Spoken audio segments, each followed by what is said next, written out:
Welcome to Perfectville, your first place podcast for the Miami Dolphins. I am Sam Marcoux, and he is the two-time Hall of Famer. Of course, I'm talking about none other than your favorite, my favorite, everybody's favorite Dr. Christopher Colin. Christopher, how in the hell are you, my friend? Samuel Marcoux. How the hell have you been, buddy? It's like we're back. This is nice. I'm actually surprised I just said your name. Because if we're not tweeting or texting each other, I haven't talked to you in a while, but it's good to be back, my friend. It's nice to dust this thing off.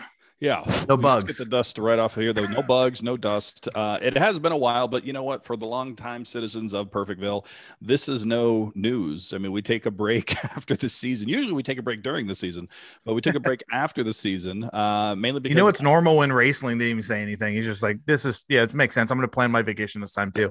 Yeah, that's what we just shut down the entire town of Perfectville, and everybody just go visit your family, go say hi, go do what you got to do, and then come back 3 weeks later, and here you go. We'll be talking about tight ends in no time. So no, just a good old break, recharge the batteries. We had all kinds of things going on. Chris, you started a new gig. Your kids playing football again. You're coaching again. My kids, well, I don't know what she's doing. She's around here somewhere. I'm actually in her room right now because yeah, I'm in her room right now. You can see the Mario Brothers and the Pong playing behind me here, which is her awesome screensaver. I'm kind of jealous of her room, to be honest, but my studio, cool. The Perfectville studio is no longer, Chris. I posted some pictures. It has been demolished. It's been destroyed. It's currently being, sheetrocked and taped and being ready to be turned into an actual fifth bedroom in my house here, Chris, because I have another kid on the way. He'll be here in May. I've got a boy now to go with the girl. I don't even know what to do with a boy.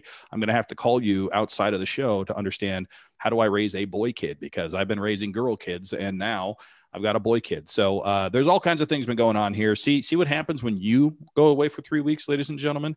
Chris gets a new job. I get a new kid.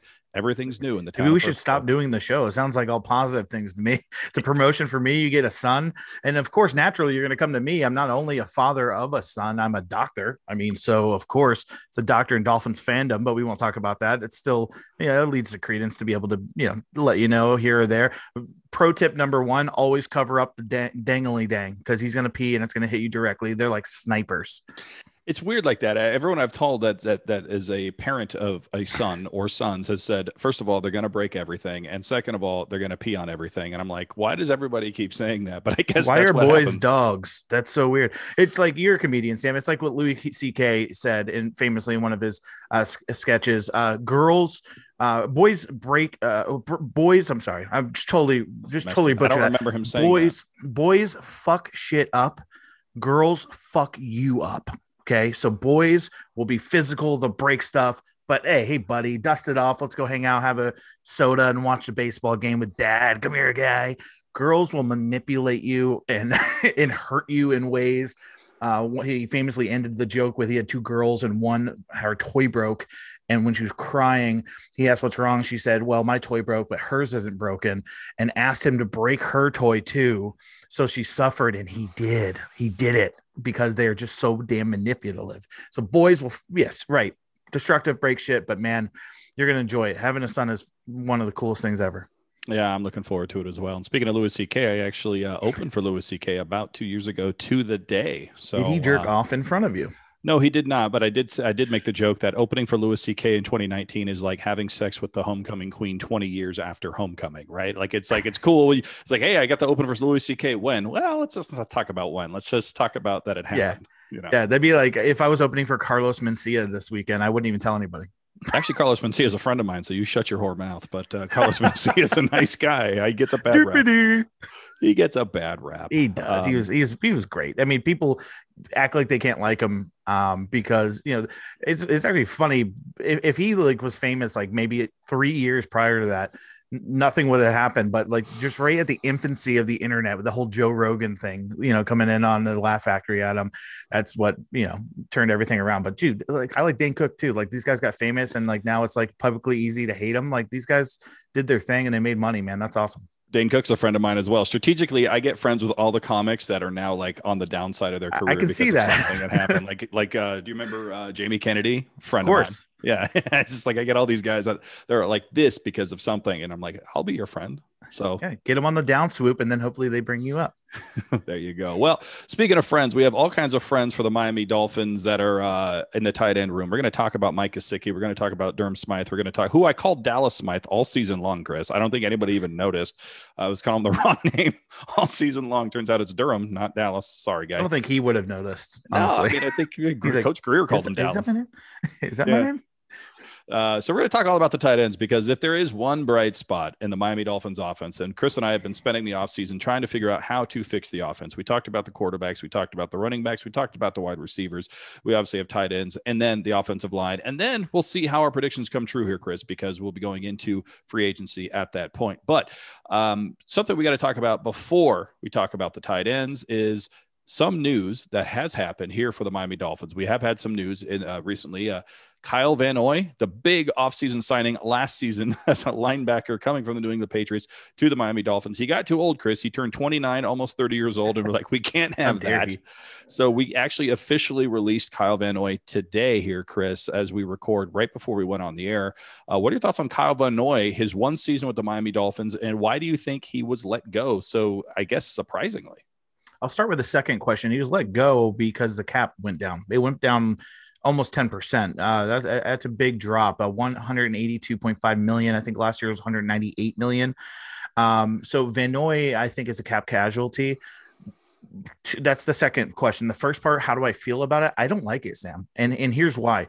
You bring in a veteran, and he's not only a veteran, he's an accomplished veteran that played with Brian Flores, and they had success together. Maybe sex. I don't know. Together. Maybe they had sex. I'm not saying they didn't. Breaking news in Perfectville. Van Noy and Flores relationship gone wrong, but no, they had much success together.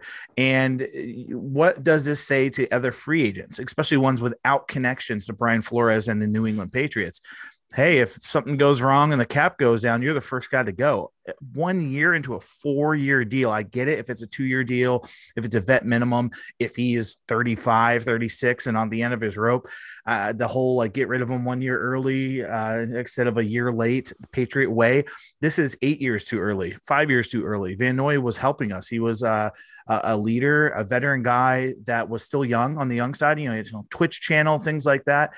This doesn't bode well for incoming free agents, in my opinion, or even guys still on our roster that might be a year or two away. They're thinking, am I next? If they'll do it to Van Noy, especially after having sex with Flores, like, won't they get rid of me? Well, I think what it tells you is don't have sex with your head coach. At least don't let it end badly. You better be better in bed than Kyle Van Noy, otherwise your contract's going to be completely null and void. I guess Van Ginkel was a better lay. Oh my goodness. Well, and I really, speaking of Van Ginkel, we're having some jokes here, but it's been a while, Sam. So my dirty mind has needed to explode. My new job is working from home, so I don't deal with people anymore. So it's like the first time I'm having human interaction other than like my wife and son and dog. So thank you, Sam. You just said, well, he had sex with our coach. Like that's what you said on the air, and now we're gonna get sued. That's all right. Slanderous, perfect, Bill. So what I think it's twofold. A, the cap did go down, and that affects everybody, including people that we may need to sign into next year and the year beyond that. So that's part of it, right? So we thought we were going to have a certain amount of cap room. It goes down 8%. We have less cap room, less maneuverability to actually fix the offense, like you and I are talking about. That's number one. Number two, I think Andrew Van Ginkel, the other Van, balled out so much, so consistently, and in so many different ways that it kind of made Kyle Van Noy expendable. I mean, I hate to say it. I think you're right. The optics look bad when you sign a 4-year contract expecting to be one of the leaders for many years for the Miami Dolphins defense, and instead you get cut unceremoniously after one season and you're going to go elsewhere. Kyle Van Noy is going to be fine. He's going to find a job like that. I mean, he's that good. He's going to go find a play, somewhere else to play. But I agree with you. I think it looks a little bit weird for incoming free agents, but at the same time, I think it speaks volume to the talent that we're able to acquire through the draft, which is clearly our strategy on both offense and defense right now, is to get as many players to stay here that we've drafted as we possibly can. So I also think they need room, Chris. I mean, I think they need room to make some moves. And if you can cut Kyle Van Noy and not see your production drop as much as it sucks to see one of your guys go, you kind of have to do it, save that $5 million or whatever it is in cap so they can go out and get a wide receiver or a running back or whatever to bring in. So yeah, it might look bad optic wise, but I think it's one domino that's falling to allow a bunch of other dominoes to fall into place as well. That's my official opinion. And I don't think this is the last domino. There's going to be a lot of former Miami Dolphins that played on the 2020 Miami Dolphins this year with the whole cap situation, with all our draft picks and with the free agents that we want to bring in. There's smoke out there. Of course, it's draft season. We're 50 days to the day today of recording till the NFL draft in Cleveland of all places. I don't know why the hell they'd pick Cleveland, but I told Charlotte, I told my wife, I said, we didn't get to go to the draft last year in Vegas. And I was like, oh, let's go this year, kind of get a vaccine. We can go up to the draft. And I saw, I'm not going to get a COVID vaccine and then get hepatitis because I went to Cleveland for the NFL draft. So that's not happening. I'll watch it from the comfort of my house and I will record as we do. But Sam, we have all these draft picks. We need to bring in free agency. There's smoke that Stephen Ross wants to win now and understands our division and the AFC in general is strong and only getting stronger. And we need to spend big in free agency. And if we're going to do that and we're going to go after weapons like Galladay and John Brown, who was just cut today, and possibly Aaron Jones, the running back for the Packers, you need money. And if you can, like you said, even if it drops a little bit with Van Ginkel, but clear up some cap space and get rid of Van Noy, at the same breath, get younger because Van Ginkel is younger and he's just weirder looking and has blonde, long hair. And he scores touchdowns against Jared Goff and the Rams. So he just made bigger splash plays. And like you said, you mentioned it, and it's something that a lot of people aren't talking about here. He does things other than just rush the passer and play defense. He does special teams. He's hustling on kickoff returns, kickoffs, and punt teams too. He's much more versatile than Kyle Van Noy at this point in his career. Yeah, he really is. And I just think that's what it is. It's a numbers game. And I know I got squeezed by the numbers. Speaking of being squeezed, speaking of numbers, we have a new number on the offensive line. And I don't know what that number represents, but Isaiah Wilson, former Bulldog, former high school alumni of the same exact high school that Brian Flores went to, spent one season as a first-round draft pick of the Tennessee Titans. Isaiah Wilson traded to the Miami Dolphins for a song and a prayer. I don't know what to expect of him, Chris. He's a young guy. He's obviously got talent. He was drafted in the first round last year, the area where we had three first round draft picks. We apparently liked him a lot coming out of Georgia. We have his old Georgia teammate, Solomon Kinley, on the line already. We're kind of hoping that maybe the combination of Flores going to the same high school that Isaiah Wilson went to, having his running mate there, Solomon Kinley from Georgia, along with him, is somehow going to turn around a guy who couldn't handle the pressures of the big city life of Tennessee. He's now coming to Miami. Big Isaiah Wilson. I don't know, a couple times arrested last season, a couple times on the COVID list last season. We'll see how he does in South Beach, my friend. Hopefully he got all of the crazy stuff out of the way in year one in Nashville. That's normally how it works. Yeah. Yeah. And now South Beach, that's the medicine. We were talking off the air, Sam, and before we started the show, and it's funny. It's like he couldn't handle Nashville. So Miami naturally sounds like the best place to go and try his second chance. And here's the thing. It is his second chance and it's his only second chance. I mean, he might go somewhere else here or there. But this is one of those things where if Tennessee gave him up for a swap of 7th round picks, there was no salvaging his time there in Tennessee. Mike Vrabel had enough, but the only reason that I can see this as a possible bright spot is Brian Flores, A, knows Mike Vrabel. So, he called him. It was like, what the hell am I getting with this dude? And B, the connections that they have. A lot of people are like, who cares? They went to the same high school. Look, this is football. When you're a football star and you go to Boston College and you play in college and you're from the same high school, you stay in touch with those guys, with the circles around your high school and your connections and your networking. And when you're Brian Flores and you've been a scout, you've been a defensive coordinator for the New England Patriots, you visit the high school for these players and you visit colleges, especially with guys that come from the same school that you went to. I still follow Amon Richards, who was a great receiver for the University of Miami that had to retire due to medical reasons, but he played for my alum, Wellington High School down in West Palm Beach, Florida. So I follow him because I think it's cool. And his brother went there. He's going to UCF now. It's cool to follow those guys. So I've seen people on Dolphins Twitter that are like, what's that have to do with anything? The Flores went to the same high school. They're older. or there's an age gap, there's connections, there's networks, there's circles.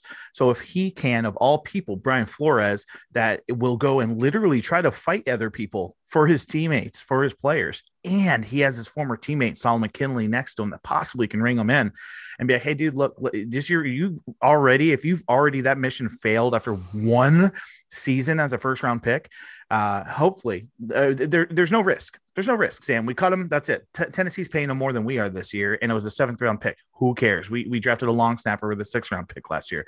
So who cares if we lose out on a 7th round pick? Let him go. The reward, the ceiling. Here's how I'll end my statement on this. My cousin is a Tennessee Titans fan. He texted me after it happened. He said, I hope my GM gets fired. So could work out. Well, look, I mean, shout out to Mothman26, who is on Reddit. And if you go to the subreddit NFL_draft, you can find the post that Mothman put together. The post is called, "Is Isaiah Wilson already the front runner for the biggest bust of the century?"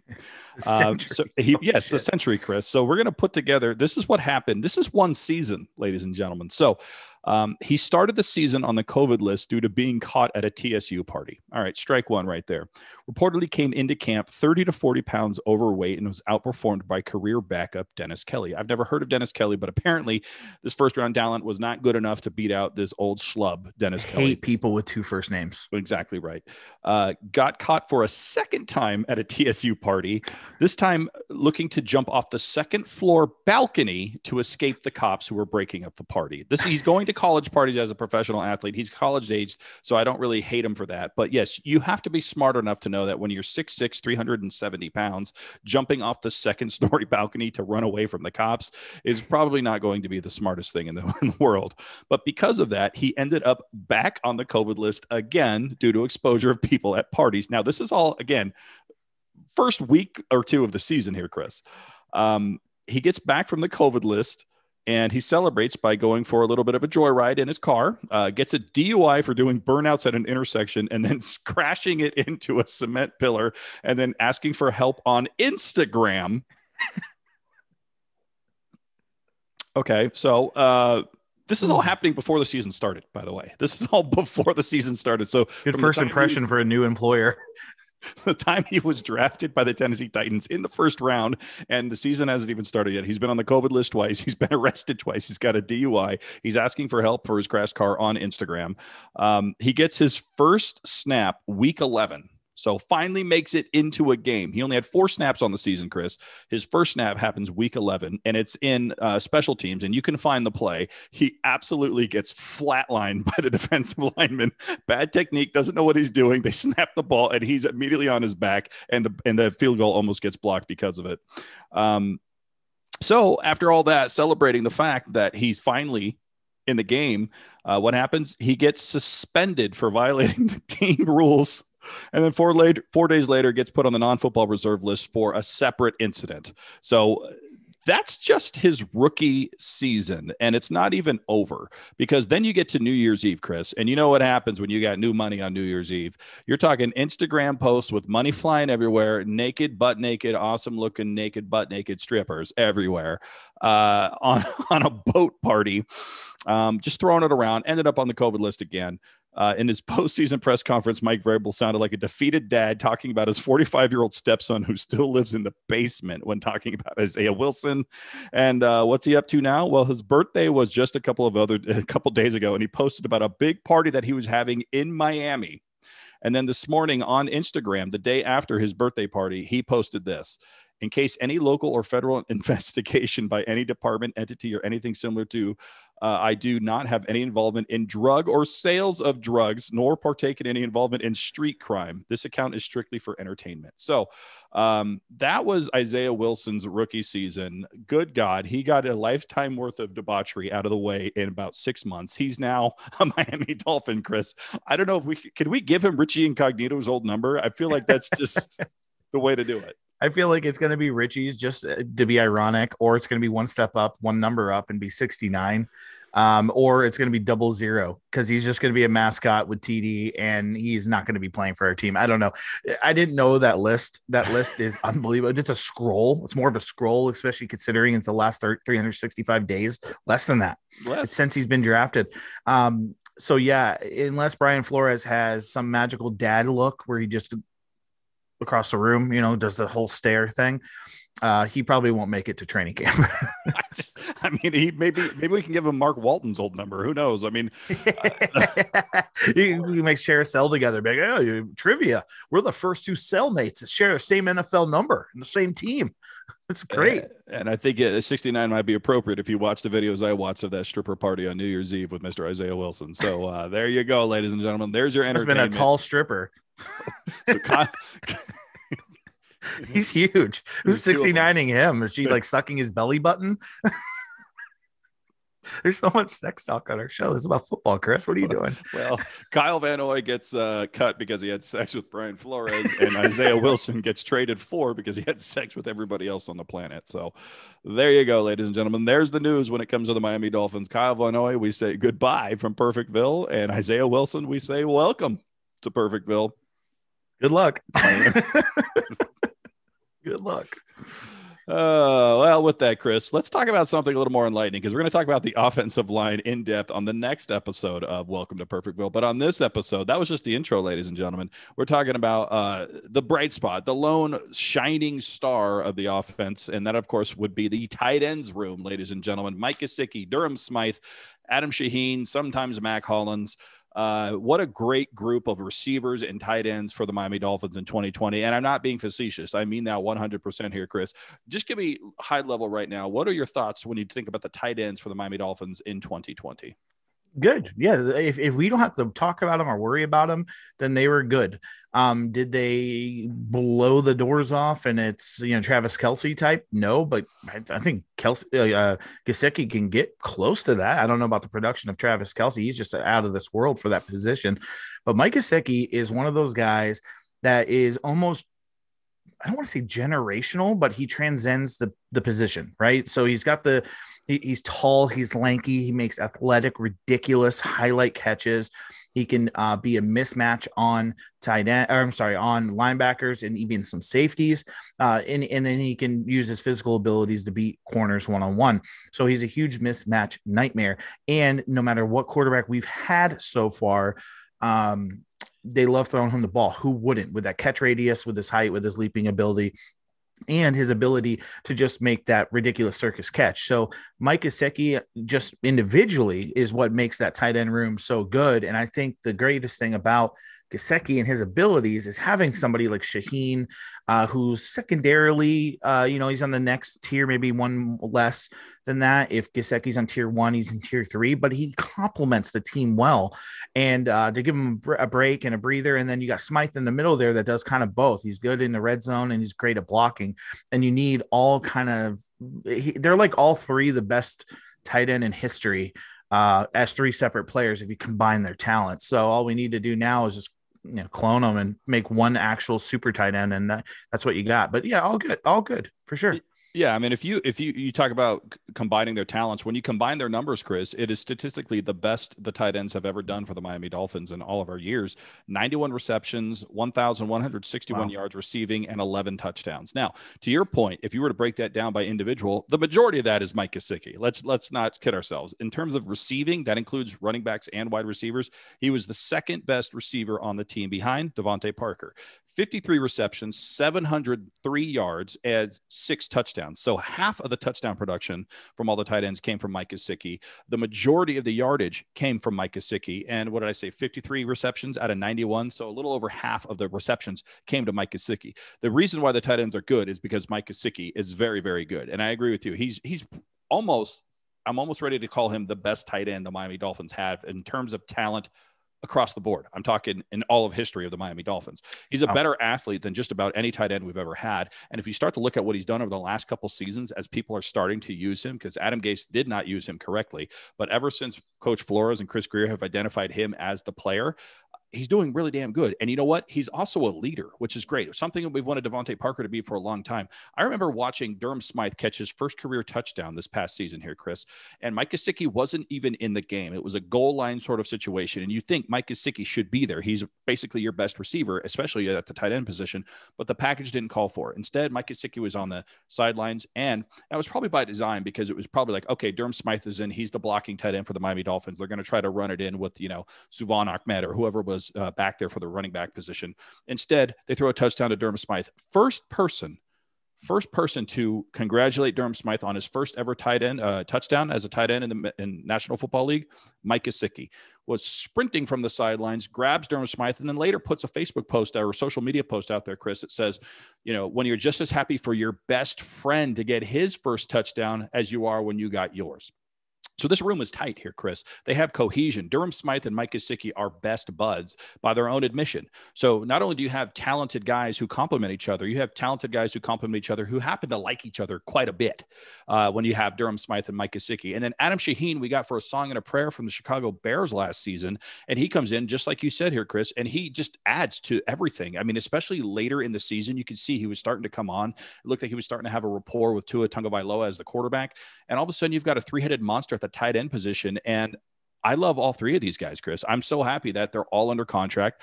I think, unlike what we talked about with the running backs and unlike what we talked about the tight ends, I think we're going to have a very different conversation when we get to, should they be on the Miami Dolphins in 2021 or not? Oh, for sure. And kind of going back to my point, they all three just do things well. And that makes it so hard to defend as a defensive coach and to scheme up a game plan of what to do and what guys in the game. Because now the defense has to know not just like one position, but they have to know the different skill sets, which they all do have different skill sets. They have to know how to defend those guys. If Gesicki's in the game, he might be going up that seam.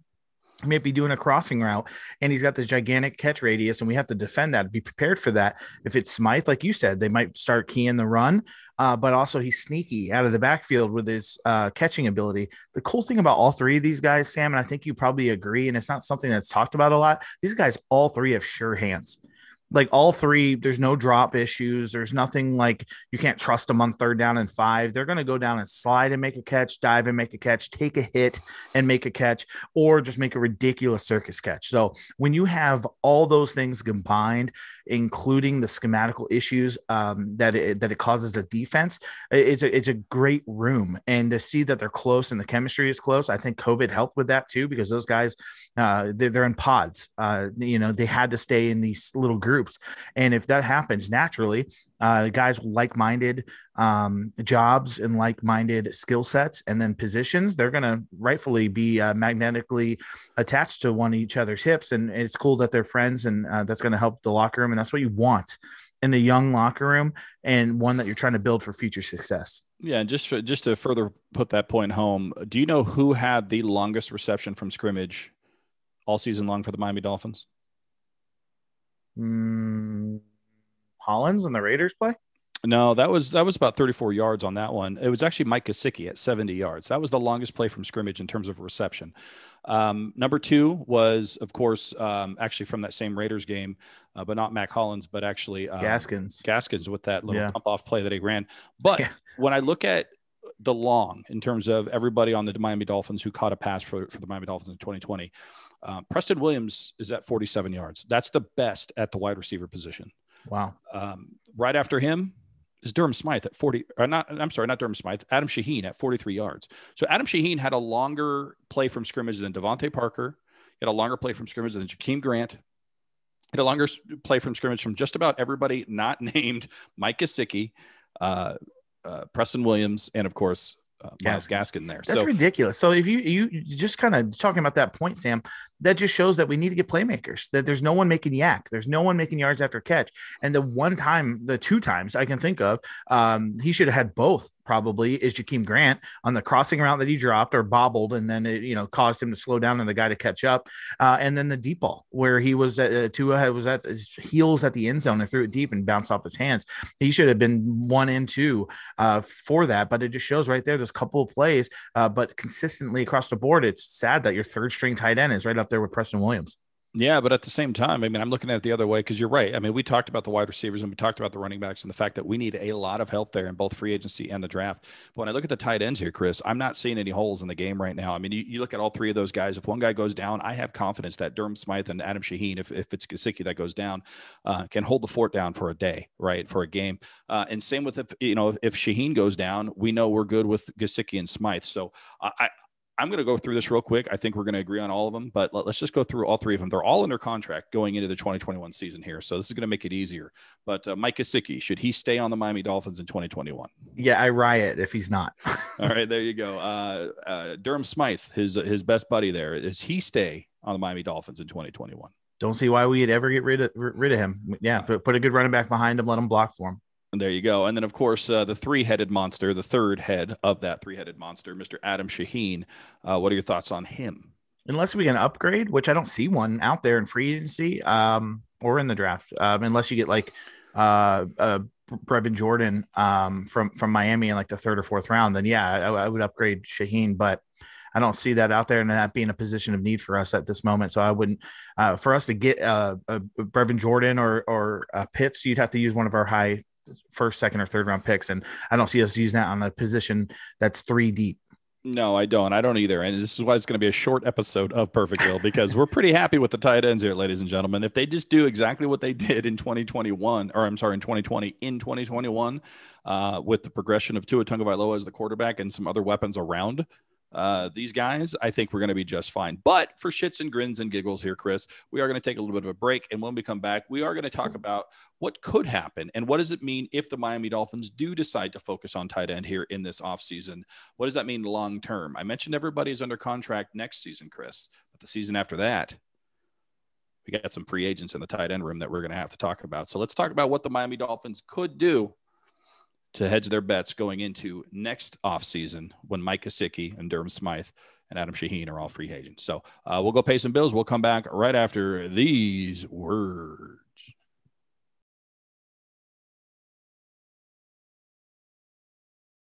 This episode of Welcome to Perfectville is brought to you in part by Patch Vibes. Go to patchvibes.com today, and upon checkout, type in the promo code PERFECT and get 20% off of your purchase. That's right. Anything and everything in the Patch Vibes store is now 20% off when you type in the promo code PERFECT at checkout. That's right. Go to patchvibes.com and type in the promo code PERFECT upon checkout and get 20% off of all of your purchases today.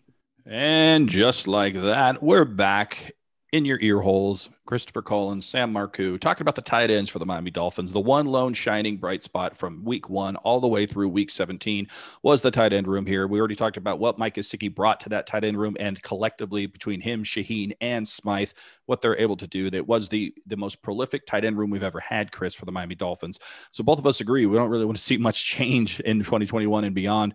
But let's just noodle this out here, Chris. Let's just say the Miami Dolphins go into free agency and they start seeing some of these names that have been cut, released, or not re-signed by their current teams. Players like Kyle Rudolph, good player, been around about 10 years. He's a veteran. He's on the market as a tight end. Players like Hunter Henry, who when he's healthy, Hunter Henry is one of the best tight ends in the league. You got players like that are on the open market here, Chris. I don't foresee the Miami Dolphins pursuing a top line front end tight end starter in free agency, especially when we talk about how the salary cap has been depressed. However, if that were to happen, let's just say they went after somebody like Hunter Henry. I can't imagine they're going to do so and cut somebody like Mike Gesicki or a Durham Smythe. It would have to be somebody like an Adam Shaheen, the back end of the roster, to shore it up and bring up, and just make them that much better. If you have Hunter Henry along with, Mike Gesicki, that's a pretty damn good combination. But I would imagine if we did something like that, it would be because we want to hedge our bets as to what's going to happen after next season. Because something that we do need to be concerned with is the fact that Mike Gesicki and Durham Smythe, to a lesser extent, are both free agents after the 2021 season. So I'm of the opinion here, Chris, that if we were to go out and sign a big name tight end, one of two things has happened.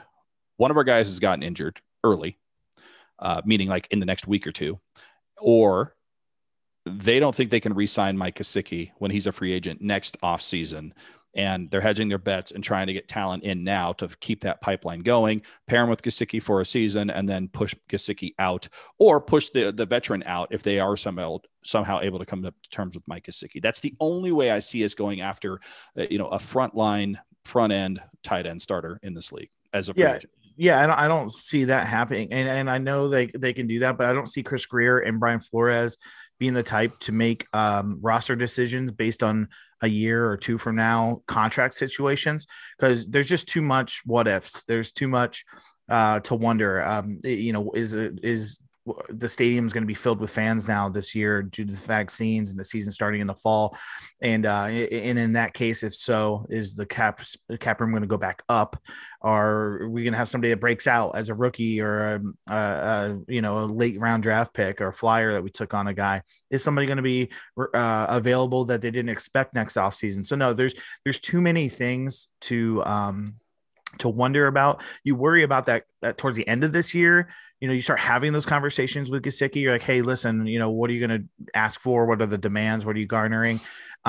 Because really, what you say after next year, he's a free agent, right? He has like 2 years left. Well, he's got this season. So once he plays through the 2021 season, then he will be a free agent. Okay. So yeah, you need to start having that conversation mid-year, because if he, and that's where the Cowboys just missed out on signing Dak Prescott, and they are probably kicking themselves now for $10 million extra a year because they didn't sign him a few years back when they signed Ezekiel Elliott. Because Gesicki is one of those guys that's his agent, if he's smart, is going to come in and be like, yeah, he's a tight end, but he's basically a wide receiver. Like he runs wide receiver routes, he catches wide receiver passes, and the value to the team is more than just tight end. He's not a red zone kind of guy. And he's going to ask for big money, and we got to know if he's going to take a hometown discount, a Florida discount. So you need to start having those conversations. Smythe, I think you can just kind of, work at it during the offseason in that case, because I like the guy a lot, but it's not something that you're like, no, we lost Smythe. Our season's over. Gesicki, your team drops out a bit. When he hurt his shoulder when we're in the midst of that playoff race, that was a huge blow. Yeah, I mean, Mike Gesicki, again, he is the reason why the tight end room is as successful as it's been here over the last couple of seasons, in particular the 2020 season. I agree with you. He is a must sign. Durham Smythe is somebody who, if Mike Gesicki says, I will sign on the condition that you sign my friend, okay, then you sign Durham Smythe as well, and you figure out how to make that work. But it is Mike Gesicki and no one else. And that's why I'm saying I don't see us spending high dollars on a tight end in this offseason. Again, if we're going to get anybody, it's probably going to be a project to be on the backside to maybe compete with somebody like Adam Shaheen, who we're tickled to death with. So I don't even know if that's even going to be. And we already traded capital for him. So it's like one of those things you're kind of already saying that you made a mistake twofold by getting rid of him and getting someone else to replace him. Yeah, we just don't see it happening now. So putting that aside, barring that, if we do see something happen at the tight end position in free agency, I think it's a tell as to what they think is going to happen a year from now. That's all I'm saying. I could be wrong, but that's what I'm thinking. I don't think the Hunter Henrys and the Kyle Rudolphs and everybody else that's going to be on the market is worth us saying, oh, we're going to go get him and we're going to pair him with Gesicki long-term. It would be a strategic plan, I think, down the road to say, well, we can get Hunter Henry and he's going to cost a little bit less than Mike Gesicki will next season when the salary cap goes back up and his demands seemingly go up as well, because he's going to be young, hungry, healthy, and hopefully coming off of yet another good season. But let's shift our thought process to the draft here, Chris. We talked about free agency, and we don't think we're going to be spending or spenders at all when it comes to the tight end position. But the draft is interesting here because we've already talked about what the Miami Dolphins could and possibly should do with the third overall pick. But if you look at every single mock draft that's out there, Kyle Pitts is going from the University of Florida, is going in the first round. He's going in the top 15 picks. I think the lowest I've seen him go is at to the New England Patriots where they are right now, which I think is 15 or 16. He's not going to make it to 18. If for some reason Kyle Pitts made it to the 18th overall pick, where the Miami Dolphins have their second of two first round picks, I think I wouldn't even say in a heartbeat. It depends on who else is there. But if Kyle Pitts is there at 18, and I think maybe you're getting ready to slap me, do you take him at 18 if he's there, regardless? In a heartbeat. You were right. You were right the first place. We already got Jamar Chase. We already got Devontae Smith. If he is there for some reason, that's because there's video of him coming out as Isaiah Wilson's party, 69 somebody, because there's no way he falls that far. But if he does, and we have Gesicki already, because if you look at Kyle Pitts, he's anything but a tight end. Like, he is like a 6'5", 6'6", 250 with speed and catch radius and route running ability. Like, he is just the next level super tight end that you can't pass up, because the running back position is so deep and it's such a dime a dozen. There's some draft analysts that are saying Etienne from Clemson and even Najee Harris might go into the second round, which I don't think is going to happen. But even still, before that, we talked about the running backs, Javonte Williams from North Carolina, or Carter, his running mate. If Pitts is there at 18, Sam, I'm not only slapping you, I will go to Cleveland. I will risk hepatitis, and I will slap Roger Goodell if he reads any name other than Kyle Pitts off that goddamn card. Well, there you go. I mean, Chris is yes to Kyle Pitts at 18. And it's so funny, Chris, because I keep watching on these mock drafts and I keep seeing him. And every time I start scrolling down and I get to 12, 13, 14, and I don't see Kyle Pitts' name, I'm like, I wonder if they're going to see him go down to 18. And he never makes it. He gets to like 15 and he's chosen every single time. Yeah, that's terrifying. If he gets to 15 and New England gets him, we got to cover that guy we better draft a goddamn linebacker or sign one. That's when I wonder if Barrett right now. Kyle Van Noy can come back. But the thing about Kyle Pitts is I don't think you go for him at 3. I've seen people mock him recently at 3, Chris. Do you see Kyle Pitts going at number 3? Is he that good of a tight end talent that you would pass on Jamar Chase, Devontae Smith, and everybody else not named a quarterback, Zach Wilson or Trevor Lawrence, to go get Kyle Pitts at 3? Here's my thing about the draft. And I know everybody has grades on picks and what they count for and their point structure. And, if you trade the 3rd for the 8th, you have to get a 3rd, a 2nd, and a look. If there's a player there that you absolutely are in love with, instead of getting him at 5, 8, 10, just fucking take him at 3. If Chris Greer and the scouts and Brian Flores has done enough scouting to where they said, hey, look, here's your market. We got Chase, didn't play last year, and he had one good year with Burrow. Just a Heisman Trophy winner. Smith, who did great with 2 quarterbacks and won a Heisman and played last year, but undersized, great route running. And then here's Kyle Pitts, who had, again, one good year with Trask, who is a good quarterback, backed up King in high school, and really didn't get recruited much. And he goes to Florida and lights it up with Pitts and Tooney on the outside. You look at other stats, size, route running ability, things like that. This Kyle Pitts, if you actually look at it, I know he's marked as a tight end, again, ridiculous, and it means nothing. When you go out on the field, he catches balls that are thrown to him. Like, that's it. He can also block, by the way. Like, his blocking is pretty good. But if you look at him, Sam, if you want to compare the 3 names you just said and I just said, Chase, Smith, Pitts is almost Smith's route running ability and Jamar Chase's body, but bigger. So it's like, if they go 3, all I'll say is if Pitts is there at 3, which he will be, and they take them, I will not have a negative reaction on my video. That's it. I don't care how much I drink. I can't imagine us taking him at 3. What I can't imagine is a scenario where somebody falls in love with one of these quarterbacks or maybe one of the wide receivers that we've been linked to and gives us a boatload to trade back to like 7, 8, 9, 10, that range. And all of a sudden, Kyle Pitts is very much in play for the Miami Dolphins. And then you start having to look at, having these, fever wet dreams of Mike Gesicki and fucking Kyle Pitts with Parker too, and Preston Williams. And plus whoever you get at the 18, right? So, I mean, the only way I see is taking him is if he does fall either to 18, which I don't think is going to happen, or we trade back and go, okay, now we're in a position where we're still going to go get a playmaker for Tua Tagovailoa to throw the ball to. But what does that say, again, if we were to go with somebody, and he's the only tight end on the board, by the way, that you would even think about this scenario so high in the first round, right? There's nobody else in the draft that we're talking about. Yes, it's only Kyle Pitts. But does that also speak to hedging our bet with Mike Gesicki after next season and go, hey, look, we've replaced you. We have Kyle Pitts here. He can be our tight end that goes and catches the ball. You are either going to have to, hang out with us and figure out how to be successful as a team player with a team-friendly contract, or you're going to go get paid somewhere else. We know you're going to get paid somewhere else, but you're going to risk, whatever that chemistry is going to be, whatever that team, atmosphere is going to be. because we already have your replacement in-house with Kyle Pitts. I mean, does it send that message to Mike Gesicki if you go get Kyle Pitts that we have a better new flavorful toy? Yeah, I think, and in case you're wondering, listening at home, what hedge your bet means, it means it sets us up to be come out on the positive side either way of a negotiation. And Sam's completely right. If we have Kyle Pitts, you look at Gesicki and you say, hey, you leave. Okay, we have Kyle Pitts.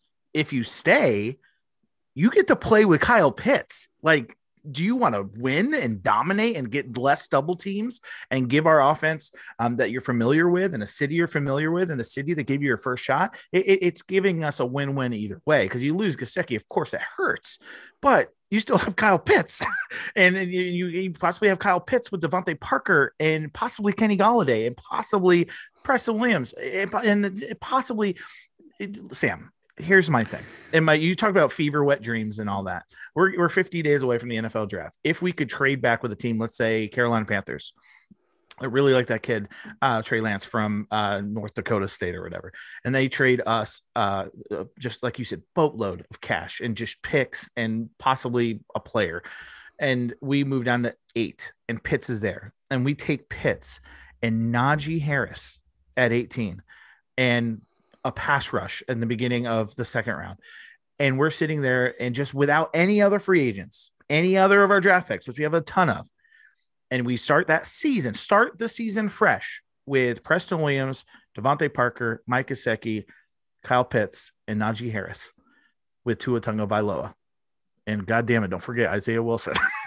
We might have one of the best young offenses in the NFL. Like, that's just fever, wet dream. Literally, luckily, my mic's one of those that doesn't pick up outside noise because my boner just hit the desk. You too could be in an Isaiah Wilson video with boners and desks and everything else if you were to go to his New Year's Eve boat party. My new band name, Boner Desk.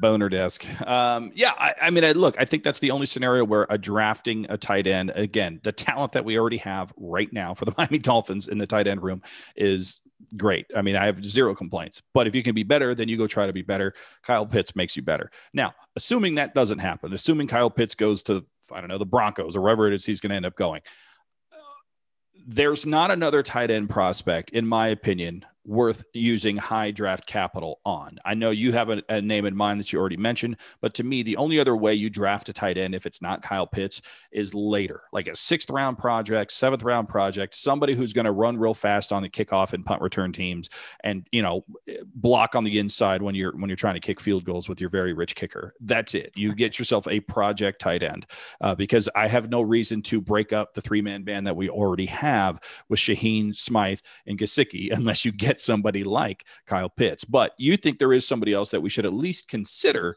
from the state of Florida with a draft pick, maybe not in the 1st round or the 2nd round, but if he's there, 3rd round, 4th round, you pull the trigger. Yeah, I'll preface this with we have so many needs. So I would like us to fill our needs before. I guess the easiest way to say this would be a luxury pick. If Brevin Jordan isn't there in the 3rd round, I think he's been underlooked because of Pitts and his abilities from the same state and the University of Miami's lack of success nationally, to where if there was a combine this year, I think he would shoot up the draft board to be a high 2nd round pick. But since there isn't, if he's sitting there in the 3rd and we've already got a receiver, got our running back, got a pass rusher with our first 3-4 picks and possibly another lineman or a safety, if he's there in the 3rd round, he is clearly end all be all clearly better than Smythe or Shaheen. So if that's upgrading that unit and giving us, yet again, we've been preaching this since we talked about receivers, running backs, anything, gives us another weapon, a young weapon that could stay home and play in the same stadium he played in college with a little bit more fans. He will be a good pick for us. And somebody, again, I wouldn't bang the table for because of all our needs, and how deep this draft is, but I would not be mad if we picked him in the 3rd round, given again, prefacing that we've filled a lot of our needs with our first set of picks. No, I agree with that. I mean, one of the things about Brevin Jordan that I like is that he's 20 years old. And I actually like what the Miami Dolphins are doing in terms of getting younger and younger. I know Kyle Van Noy, we're joking at 29, always past his prime. Old fart. If you can win with young players like we did last season, all that does is allow you to keep control of these players in terms of contracts for a long time and allow you to be successful for a longer period of time. Brevin Jordan's 20 years old. So is Kyle Pitts. Brevin Jordan's like 6'3". He's a little bit maybe undersized in terms of height for a tight end, but he's also 6'3". That's not a small man by any chance of the imagination. Kyle Pitts happens to be 6'6". Mike Gesicki is 6'6", for those wondering what those monsters are looking like. But, he's a solid, 230, 240 pounds. He's a big guy. He is a guy that you can, basically not be a starter, but he can contribute right away. So I do like that idea. I don't know that I would go there simply because I do think we have so many other needs, and not only, the ones that we talked about early with running back and wide receiver, but, offensive line, we can always use help there. I mean, I know Isaiah Wilson is probably the answer to all of our questions on the offensive line, but that alone isn't enough. We do need defensive line help. We do need linebacker help. We'll probably need something with our secondary at some point too. Thank God we signed that kicker for $87 million or whatever it was. But that aside, if you're saying Brevin Jordan's about the only other one we should look at in a day two style scenario, other than that, we both agree we're not going tight end in free agency. We're not going tight end in the draft, with the exception of Kyle Pitts, if the scenario makes sense, and or maybe Brevin Jordan if, again, all stars align and he's there and we have a luxury pick because we've already addressed those other needs through the draft and free agency. Correct? Right. Yeah, agreed. We have too many needs and too much ammunition to fill those needs to be worried about a position that's so deep like our tight end position right now. Well, there you go there, ladies and gentlemen. We both agree, Chris and I here, the town of Perfectville, that we don't really need to change anything about the tight ends room. Mike Gesicki is our star. He is the guy in the tight ends room, and he's got his two minions, Durham, Smythe, and Adam Shaheen, around him to help complement him and everything he does. He is, arguably the best receiver we have on the team. Devontae Parker might have something to say about that, but if it's not him, then it's Mike Gesicki. That's it. That's what the Miami Dolphins have right now. We do agree that we need to focus other areas in terms of draft and free agency in order to get weapons around him, which is just going to make Mike Gesicki that much more valuable to the Miami Dolphins and Tua Tagovailoa. But, however, little caveat, asterisk, if you will, if we were able to get Kyle Pitts, Chris and I aren't going to be upset about it. And if Brevin Jordan is there later in the draft, Chris is probably going to do a backflip, even if he has to throw himself down the stairs in order to accomplish that. But that's about it. The tight ends are good. The tight ends are golden. Long term, the only worry we have is, can we get Mike Gesicki signed before he hits free agency after next season? That's my big concern, Chris. That's it. That's the only real concern I have about the tight ends and the tight end room at this point. Yep, got to agree with you. You got to re-sign Gesicki because if you want to stay young, you want to stay talented, and you want to keep your guys. Again, we started the show talking about the cutting of Van Noy kind of being a bad signal to incoming free agents and our current roster. What better signal would you like to send than to keep one of your homegrown guys that you drafted and he's been super successful for you and has a bright future than to reward him with a contract extension and keeping him around? Well, totally agree. And that almost brings us to the end of not only this episode of Perfectville, Chris, but the end of how to fix the offense here that we've been doing all offseason. We've already talked about the quarterbacks. We're keeping Tua Tagovailoa. It's funny, Chris, because we've been linked to Tyrod Taylor as the backup quarterback for Tua Tagovailoa recently. And that's a guy that I actually brought up on our episode about the quarterback room not too long ago.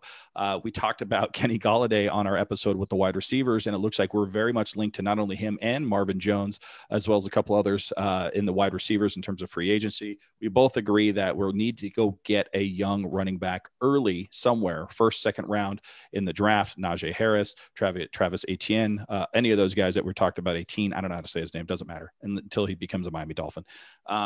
So everything that we're talking about here, Chris, seems like the Miami Dolphins are looking to do, which makes me very, very happy and also very, very afraid that you guys are taking advice from both Chris Cullen and Sam Marcoux, but that's beside the point.